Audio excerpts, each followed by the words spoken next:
Hello everyone, my name is Ovcharov. I'm the CEO of Ultraplay, and I'm happy to participate in a short video that will help you to understand how to establish a profitable esports betting brand, and that we have the opportunity given from SiGMA Roadshow Manila to make that happen.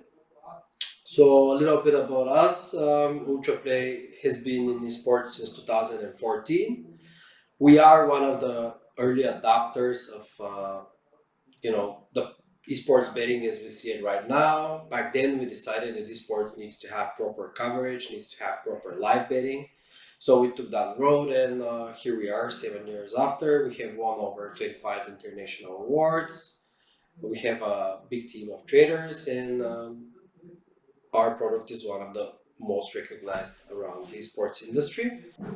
So I'm here to speak about a little bit about what is important to know and what is important to follow when creating an esports brand, especially for the Asian region, since Sigma Roadshow is obviously focused in Philippines this particular event, and we wish to focus more on the Asian side of things.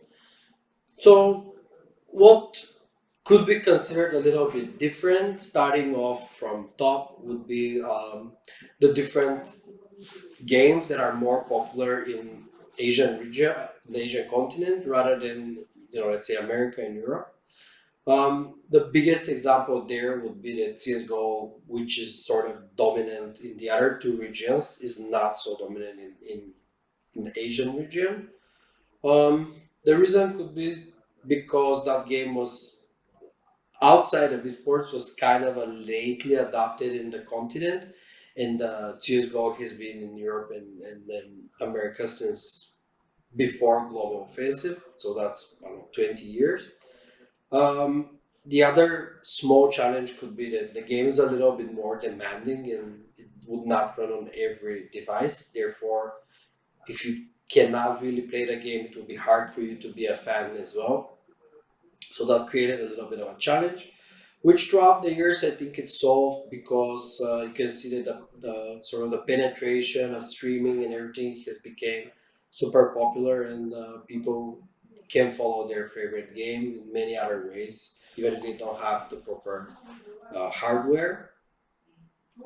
Other challenge I can think of is the differences in the devices. People using different browsers, different blockages from their ESP providers. Of course, different languages in each of the countries in Asia. That creates kind of a local environments that can be then targeted separately.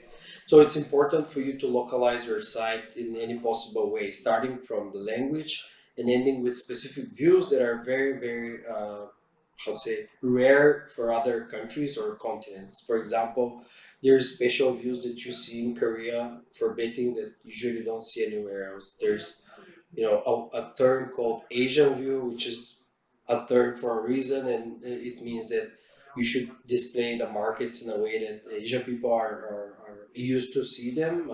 Have more markets open on the first page with all the handicap and total options, rather than the European style of having just a match winner, or the American with the spread and total before the match winner.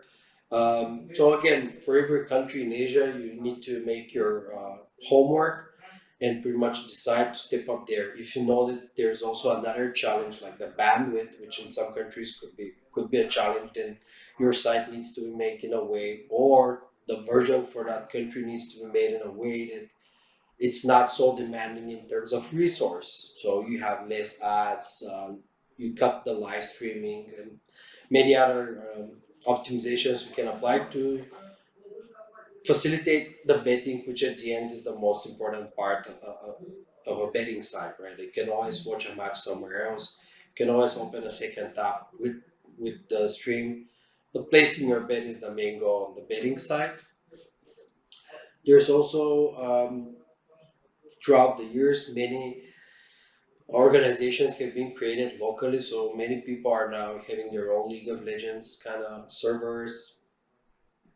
their own Overwatch tournaments, their own Overwatch leagues. Dota has been slightly pushed back a little bit because of the younger crowd not being able to play it so much, and it is more hardware demanding and much more harder as a game itself if we compare it to titles like League of Legends or other now very popular mobile MOBAs like Arena of Valor, Mobile Legends, if you can. Shooters have become very popular in mobile devices recently. You've seen Call of Duty releasing a huge game. Fortnite has been in devices for over 2 years now. Um, there's also, again, always there is the special offers that you need to consider for the region, considered in the currencies and calculated in the.